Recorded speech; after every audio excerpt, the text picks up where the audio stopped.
என்னக்கா? என்ன சுபத்ரா எங்க இருக்கான்னு தெரிஞ்சதா? ஏய் ஸ்ரீஜா, உன்கிட்ட சொன்ன மாதிரி அன்னதான பழத்துக்காக தான் அண்ணி கோயிலுக்கு வந்திருக்காங்க. ஆ? அப்படியா? அதுக்கு எதுக்குக்கா நான் வரேன்னு சொன்னதுக்கு அப்படி பதட்டமானாங்க? ம், ஏன்னா அந்த இசைக்கு நல்லபடியா குழந்தை பிறக்கணும்னு சாமி கிட்ட வேண்டிக்கிட்டு அன்னதானம் போட்டது மட்டும் இல்லாம மாசமா இருக்கிற தான் மருமக நல்லபடியா குழந்தை பெத்தெடுக்கணும்னு அவங்க சாப்பிட்ட எல்லாரோட எச்ச இலையையும் அவங்களே கையால எடுத்து போட்டுட்டு இருக்காங்க ஸ்ரீஜா. அக்கா, என்னக்கா சொல்றீங்க? இசைக்காக சுபத்ரா இவ்ளோ தூரம் பண்றாங்களா? பின்ன நான் தான் இங்கே இருந்து இந்த கொடுமையெல்லாம் கண்ணால பாத்துட்டு நிக்கிறனே. அக்கா, நீங்க போனை கட் பண்ணுங்க, நான் திரும்ப கால் பண்றேன். ஆ சரி சரி ஸ்ரீஜா.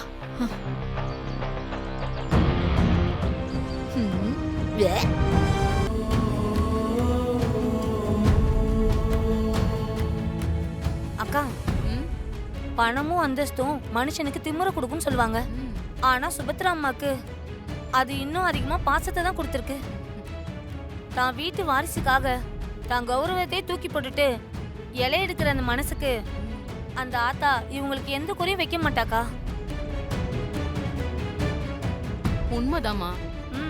பெத்த தாய காட்டிலும் இந்த மாமியார் அவங்க பணக்கார அந்தஸ்தை தூக்கி போட்டுட்டு தான் மருமகளுக்காக எச்சியல எடுக்கிறாங்க. அந்த இசை நிஜமாவே கொடுத்து வச்சவ. ஆமாக்கா. இப்படி ஒரு மாமியார் கிடைக்க அவ போன ஜென்மத்துல புண்ணியம் பண்ணிருக்கணும். ஆமாக்கா. எல்லாரும் வயிறு நிறைய திருப்தியா சாப்பிட்டீங்களா?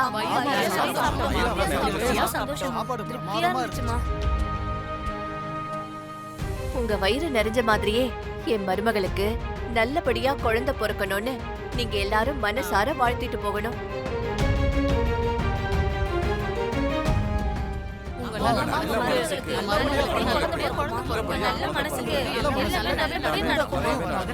சந்தோஷம், ரொம்ப சந்தோஷம்.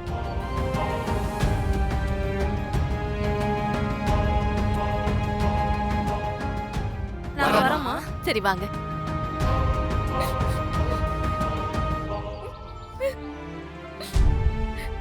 இசை,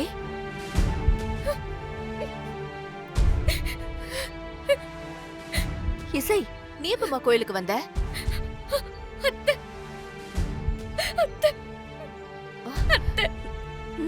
நீங்க போய் என்ன காரியம்? இசை, ஏன் அத்தை? ஏன் இப்படி மத்தவங்க சாப்பிட்ட எச்சியலை எல்லாம் நீங்க எடுத்துட்டு இருக்கீங்க? ஏன் அத்தை? உங்களுக்கு இதெல்லாம் தேவையா அத்தை? இல்ல இசை, உன் வயித்துல வளர்றது நம்ம குடும்பத்தோட வாரிசு. உனக்கு இருக்கிற இந்த சின்ன குறைபாடு உன் குழந்தைக்கு வந்துடக்கூடாதுன்ற ஒரு பயத்துலதான் நேத்து நான் குருஜிய போய் பார்த்தேன்.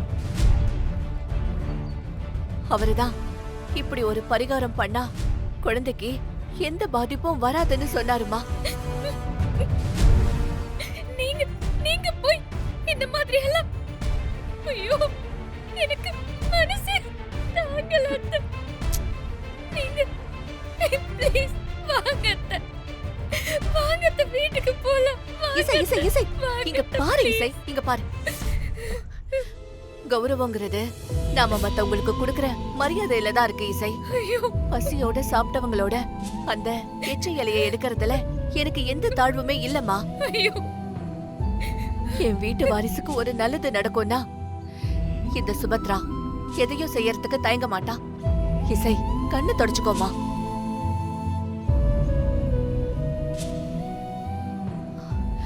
நான் நேத்து உன் செக்கப்காக என் ஃப்ரெண்டு கிட்ட அப்பாயின்மெண்ட் கேட்டிருந்தேன்.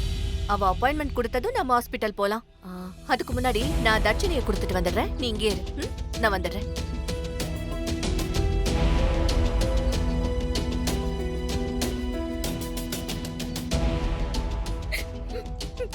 என் தங்கச்சி வாழ்க்கைக்காக நான் சொன்ன ஒரு பொய் இன்னைக்கு அத்தையை இந்த அளவுக்கு கீழே இறங்கி வர வச்சிருச்சு. இசை, படி இருக்கு, பார்த்து இறங்கணும், சரியா? பார்த்து வா.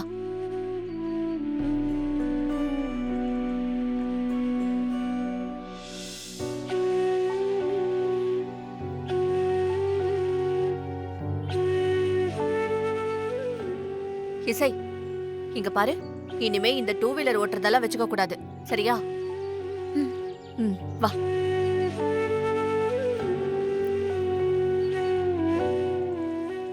அத்தை ஏறிக்கோங்க.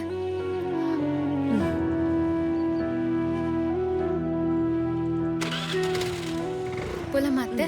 போமா, மெதுவா போ. இசை, நீ பண்றதெல்லாம் சரியா?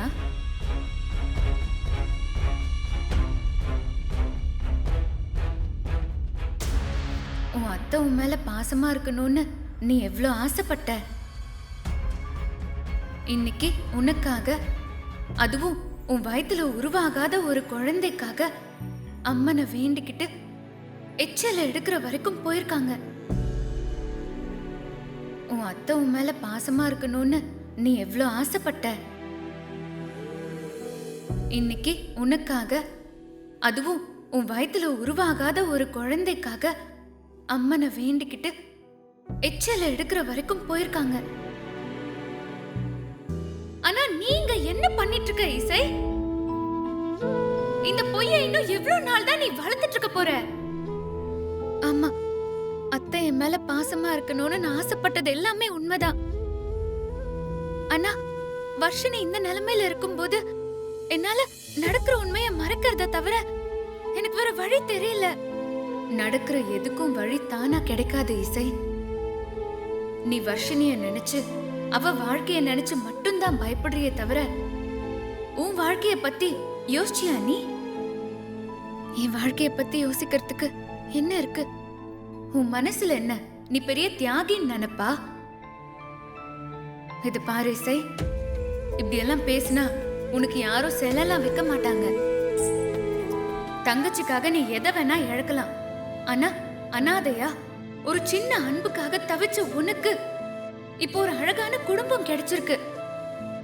இந்த உண்மையான பாசமும் கௌரவமான வாழ்க்கையும் உனக்கு வேண்டான்னு நிஜமாவே உன் மனசு சொல்லுதா? எனக்கும் இந்த அன்பு, இந்த குடும்பம் எல்லாம் வேணும் தான். ஆனா விஷால் கூட டைவோர்ஸ் பேப்பர்ஸ் வரைக்கும் போனதுக்கு அப்புறம் என் வாழ்க்கையில இனிமே என்ன இருக்கு? எனக்கு கொடுத்து வைக்காத இந்த கௌரவமான வாழ்க்கைய என் தங்கச்சி வர்ஷினியாவது இந்த வீட்ல சந்தோஷமா வாழட்டும். அவ நல்லா இருந்தா எனக்கு அதுவே போதும்.